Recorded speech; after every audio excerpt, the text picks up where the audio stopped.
Rebecca. Allison. You come here with a very... No, the mic's not working. I'm a New Yorker. I will just speak up. Is that all right? Okay. No? Hello. Okay. Rebecca. Allison. You come here with a unique vantage point, not just professionally with what you're doing recently with modern loss, but also the other tale of your life, which is through comedy. So I do want to talk about a flip side of loss with you as we kind of move forward. But first, I think that your story, your personal story about why you are sitting here is something that we need to talk about. Together, we've lost both of our parents. I've lost both of mine, you've lost both of yours, but with your mom, who died first. Can you talk about what happened and how old you were and how old she was? Yeah. Well, this is something that you might think, because of what I do now, that I talk about all the time in public, but I actually don't. I just share other people's stories, so it's still not easy. But I was 30 years old, and I was very, as many of us are, very close to my parents, very close. My mom was my best friend in the universe. She was my person. And I was 30, and we had just finished our annual family camping trip, and which is in Lake George. It's in the Adirondacks. We camp and get filthy and don't shower for several days, and it's just delightful. And we finished our trip. It was Labor Day, 2006, and we packed up our car, and it was stuffed to the gills. And I'm originally from Philadelphia, and we were en route home. My parents were both in the car. They were going to drop me off at my apartment in New York City and keep on going toward Philly. And they dropped me off, and I said a very quick goodbye. They came up, they went to the bathroom. I was going to see my mom in a couple days' time at my cousin's wedding. It was just, I said goodbye to her without a thought. I hugged her, kissed her. I was laughing. I got some ridiculous card from an ex-boyfriend, and we were laughing at it because, as one does. and I said goodbye. And then about 45 minutes later, I got a call that there had been a very bad accident on the New Jersey Turnpike, and that my mom was not okay, and that I really needed to get to a hospital in New Jersey very quickly. And I hadn't even showered yet. I was still sitting there completely filthy. I was just getting my head ready for work the next day, and I kind of scrambled out of my apartment. I just, I heard my dad, he was yelling in the background. It was very intense moment. Before you continue, at that moment, who was around you physically to tell them what was going on, to lean on, to say that you were, needing to leave right away? Who was in that immediate scaffolding that surrounded you? There were 0 people around me at that moment. There was my television, which was actually, I think, playing Grey's Anatomy. And there was an email that I was staring at from a guy who my mom's best friend wanted to set me up with. And so, so there was no one. I called my best friend, who knew my mom for many, many years and was just miraculously the only human being in New York who was 30 years old and owned a car and drove everywhere and always got a parking spot. So I called her and I said something happened, and I just told her very quickly, and she and her husband, it was just a miracle that she could come and get me. And it was, midnight on Labor Day, and we were just racing down the turnpike. We went to the hospital. I know it sounds really crazy and probably a little cheesy, but halfway down, I looked at her and I said, I don't feel her anymore. I knew it. It sounds incredible, but it's what happened. And I got to the hospital and ran in, and my dad was, in a hospital bed. And the first thing he said was, "I'm so sorry." And my mom had not survived. It was a really bad accident. And he was in the car with her, so both my parents were in the same accident, and that's how I lost my mom in a nanosecond. For you, the loss was sudden. Mm-hmm. We've heard from Hope, and the loss was over more of a long period of time with breast cancer. My mother died of ovarian cancer, another prolonged type of illness. there may be many women sitting here today who can relate actually more with your story than perhaps with mine or Hope's in terms of that shock. Mm-hmm. Yeah, and I mean, for any of you who can relate to that, I'm so sorry. That sucks because it was the crappiest moment of all time. And little did I know it would even get crappier after that. I thought that was like the lowest it could go. The moment I found out my mom died, that's got to be the worst, right? No. So, Are you referring to this long tail that Hope's talking about? Absolutely. Yes, of course. And so how did you then shift? What was that pivot that made you go outside of your own grief to you and your co-founder of Modern Loss, Gabby, who is fantastic, to start something that at the time was really pioneering? Thank you. So nice of you. It's going to go on my tombstone one day. Or my business card. No. But, yeah, so I was, I'm a New Yorker by, adoption, and I've been here many years. I went to journalism school at Columbia. I was working in comedy, daily comedy. I'm sure we'll get to that at some point. And I just found that a lot of the books that I was being given, and when I say given, I'm sure a lot of you can relate to the books that just pile up mysteriously in your mailbox from people who don't know what to say to you, so they just send you a book, and normally it has the phrase chicken soup in there somewhere, and they figure if they give you that, then you're going to be okay. You'll just harness the knowledge.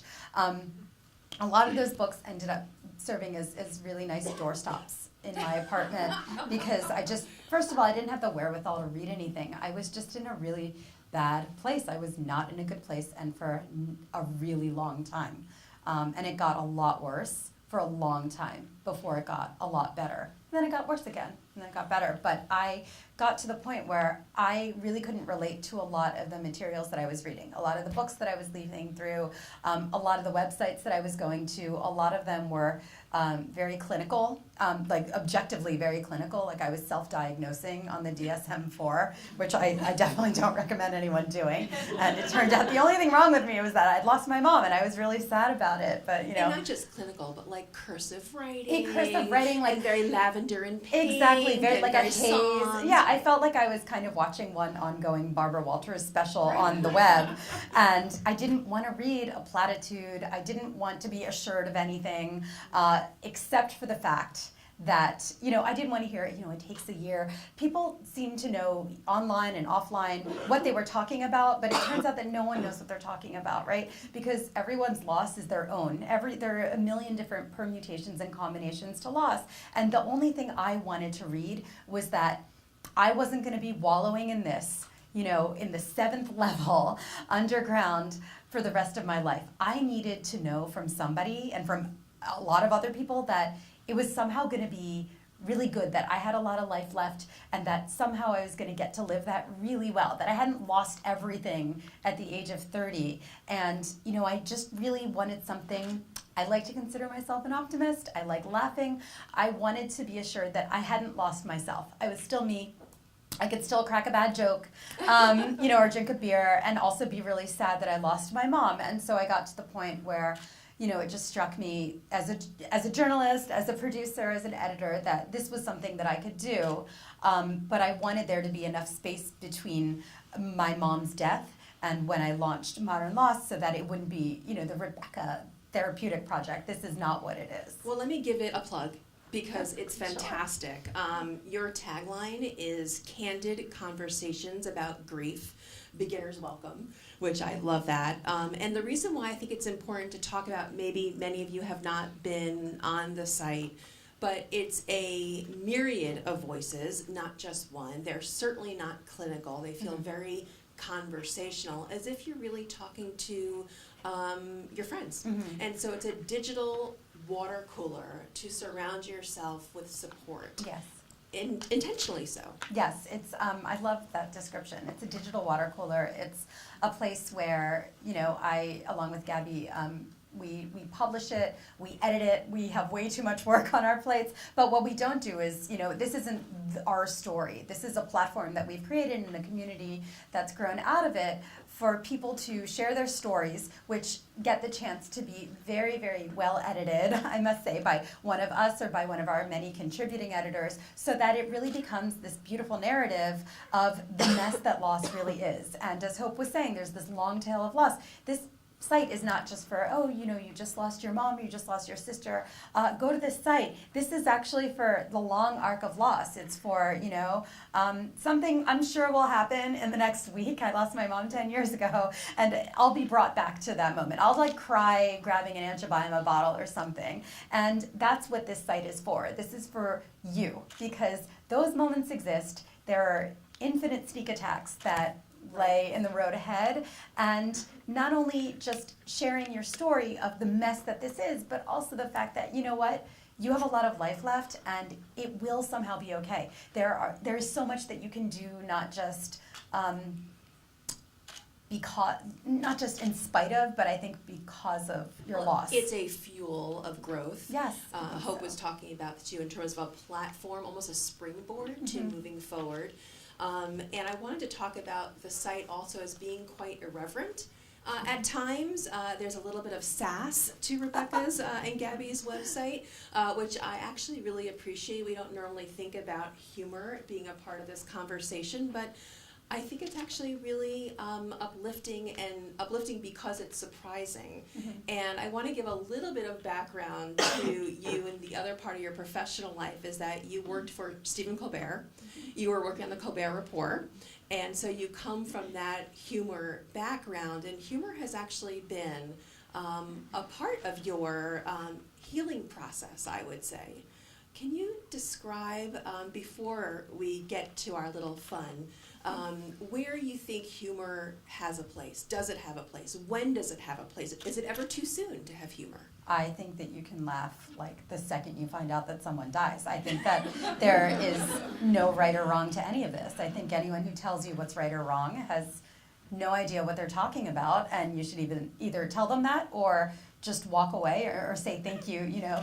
My uncle used to say that whenever my mom had an opinion and would just butter nose into his business, he would say, thanks for sharing. But that thanks for sharing actually meant shut the hell up, in his head. So you could just say thanks for sharing, and you can walk away and just do your own thing. Because what do they know?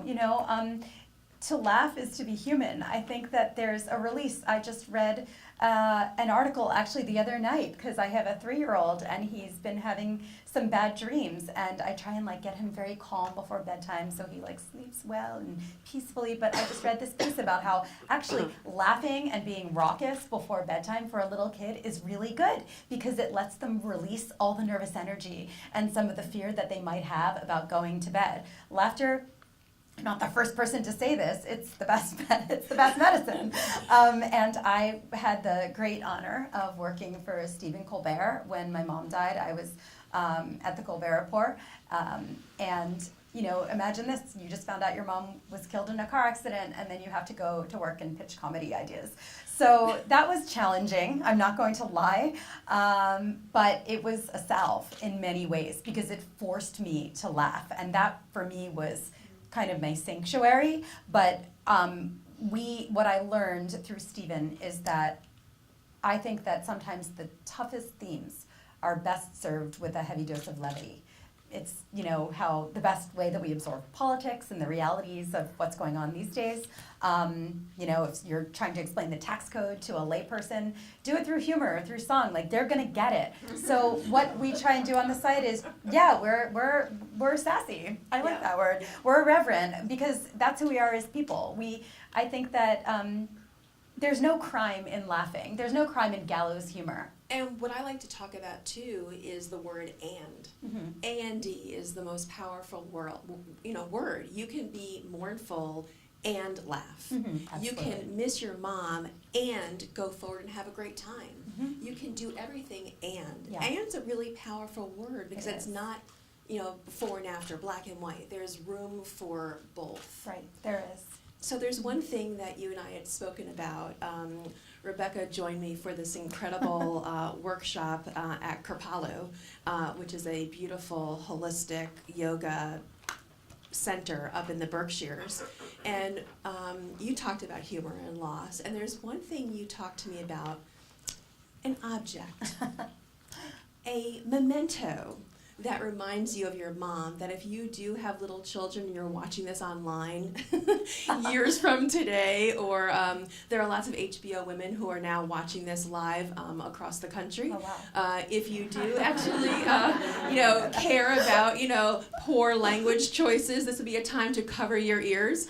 But you brought something that actually reminds you of your mom that has a little bit of an attitude. So, I do my best. I have trouble, I miss my mom every second of every day. I would give all of my limbs to have her back.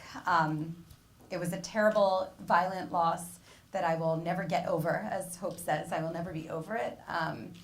But the thing is that it kind of is what it is. It is. She's gone.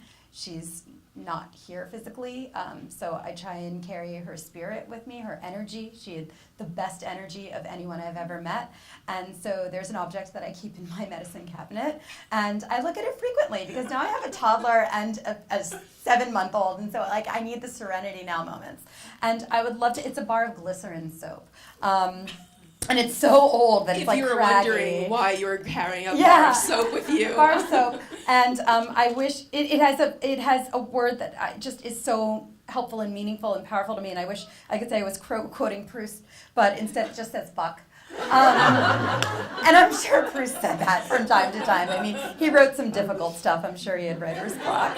But this bar of soap is everything. I mean, it just encapsulates my mom's spirit. It was a holiday gift to her from a Christmas gift. We're Jews. I don't even know how this is a Christmas gift. From my cousin to my mother years ago in San Francisco, because she had such a great sense of humor. I mean, she could really find the humor in the darkest moment, and that didn't make it light, L-I-T-E for her. It just made it lighter. And she just had this touch that she could just help everybody just lighten up a little bit, even in the worst of it. And so this word, this soap, in our family we still say fuck soap when things go wrong or things get hard. And this is why, because she just thought this was the funniest thing on the planet. And everyone around her, by the way, got really nice gifts. She got a bar of soap that had an obscenity on it, and she's perfectly fine with it. So this is her to me.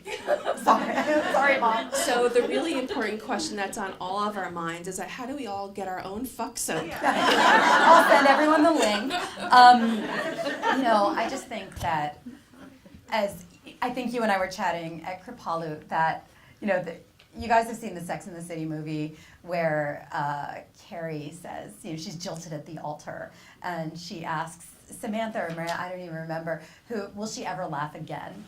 And they say to her, yes, when something is really, really funny, you're going to laugh. And then Charlotte, accidentally drinks some Mexican water in the shower, and we all know that doesn't go anywhere good. And Carrie sees it and just laughs and laughs, and it's just this release. And I feel and she said she was right. When something was really, really funny, I laughed.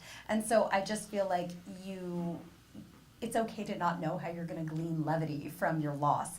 I think it finds you. I don't think you have to go on some big search for it. I think you'll be going through something or just having a moment where you're in a conversation with an acquaintance and you'll remember something, or you'll be in a store and you'll see an object and it'll take you back, and you'll laugh and you'll smile, and my best advice is to recognize when those moments happen, because they don't happen that frequently, and hold on to them so that you can try and replicate them. And you also remember all of your mom, as opposed to more of a serious or sentimental or poignant side. Of course, yes. So I want to transition a little bit to being a mom without your mom and this parenthood piece. And it's actually fuck related. So I want to just describe that to you. So it's interesting. So you have that in your house and you have young kids. So this is a real, this reminds you of your mom in the most uplifting way, but you may not want your children to use fuck soap, right? I have a similar, although it evokes their grandmother is really my point. I have something, fuck related in my bathroom, which is that my grandmother was a wonderful artist. And one day, I imagine she was bored, because this is a piece of her artwork that I inherited. She just drew a little flower. She goes, I couldn't think of anything good to draw, so I drew this fucking flower. And we have that in our bathroom. So at some point when my kids were young, I wondered, should I keep that up? Should I put it down? Should you have your soap in the bathroom? Mm-hmm. Tell me about parenting, keeping your mom's memory alive. How do you do that, and what's been the challenge? Yeah, well, it is a challenge, and Hope is right. It's just you expand and you retract, and I lost my mom. I was single. I didn't even have a dog. I had like an old Jennifer convertible from college. I was like not a really formed adult at age 30, probably because I lived in Manhattan, where we just don't ever have to really fully form. But I wanted all those things. I wanted to meet a partner. I wanted to have kids, and I really thought that none of this would happen. I swear to you, I swear I thought it was all over when my mom died suddenly, and then another conversation. I lost my dad a few years later, so I had literally lost both my parents in my early 30s. And, but, thankfully the joke was on me, and it wasn't all over. And I did get to meet someone. I did get to marry them. I did get to have kids. And I thought that, there are these trigger moments that you anticipate, and you think that they're going to be awful, like your wedding day. It's going to be awful. It's going to be sad. Or the day your kid is born. And for me, that wasn't the case. My wedding day was really great. I had an awesome live funk band, and we danced, and I was happy, and I felt my mom there. All my friends were around me. The day my kid was born, I was in abject pain. Like, I didn't have any more room to miss anybody. But I would say that I would say that it started hitting me a few months down the line, when I was really sleepless, and when I would take my baby to the pediatrician, and she would say, did you have acid reflux as a baby? Because he had really bad acid reflux. And I literally screamed at her. I was like, I don't know, my mom is dead. She can't tell me anything. And I just, and then she actually asked me again, can your mom come and help you with taking care of the baby so you can get some sleep? And I was like, refer back to what I snapped at you 2 weeks ago. That would be great if I could unearth her. So it started happening to me mostly as a parent, and I thought the first year of my older son, he's 3, of his life was going to be the hardest. But the hardest part was really interesting. It was after he turned 1, and after he started becoming a person, like a human person in the world, and he started saying things, and he started showing glimpses of my mom. He has her smile, he has her laugh, 1,000,000%. And I just, he started, using words. So I, of course, thought he was a genius because he could form a word. And that's when that is when, for me, that has been the hardest. That has been the hardest part for me as they get older. The little one is 7 months old, but I know that when he turns 1, I'm going to have a tough time. I'm going to be really upset that she's not here. I'm going to think it's really unfair. I'll be a little pissed. I might take it out on, my husband a bit. Sorry. But it is what it is. It's a tough, long tail, and you just have to know that it ebbs and flows. In terms of the parenting piece, Modern Loss is giving birth to a book. It'll be is it called Modern Loss? It will be called Modern Loss. Next year it comes out. Yeah. Will there be sections of that book that do deal with this parenting piece? So, yes. Absolutely. Throughout the book. So the book is out in a couple months in January, and it's very exciting because I'm sure all of us who work in this space can relate to, when we tell people what we're working on. For us, it was when we were planning the site. We were telling people what we're working on. They said, oh, that's dark. That seems morbid. That's morose, And I just was like, have you met me? Do I look like I'm just Debbie Downer all the time? It's not going to be like that. This is why we're creating it, because we don't want something like that. Loss is painful. It's excruciating. Of course it is. I'm not trying to diminish it, but what I am trying to underscore is that life goes on, and you have a lot of life left at any point in your life, and you need to somehow figure out a way to live it the most that you can.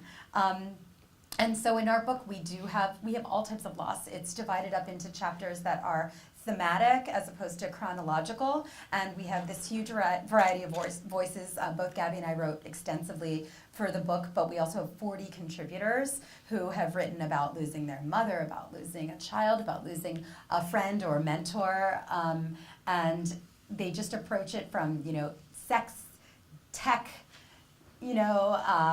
journeys, travels. There is so much. My favorite chapter is collateral damage, which is, the subhead is, but wait, there's more, ?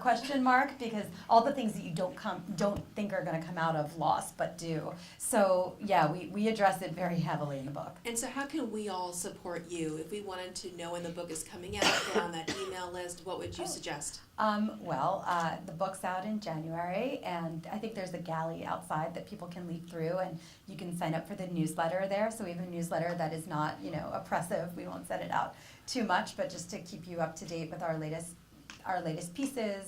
We have a lot of practical advice on the site. We have an advice column, and we just are really lucky that that there were a lot of people that didn't think what we were doing sounded morose and instead felt it was quite the opposite. So it's been really, it's been very humbling to see a community come out of the worst thing that's ever happened to me and Gabby to date, knock on wood. I want to end our conversation because I know our time is done, but we hit a little bit on how we keep the memory of our moms alive, which I think is really an important element. I know when we come back, Jen and I are going to talk about that too. But I do want to emphasize a point that I recently have been exploring a lot in my work, which is that remembering and saying the name of your mother out loud and keeping her memory alive and doing those things is actually one of the essential keys to healing.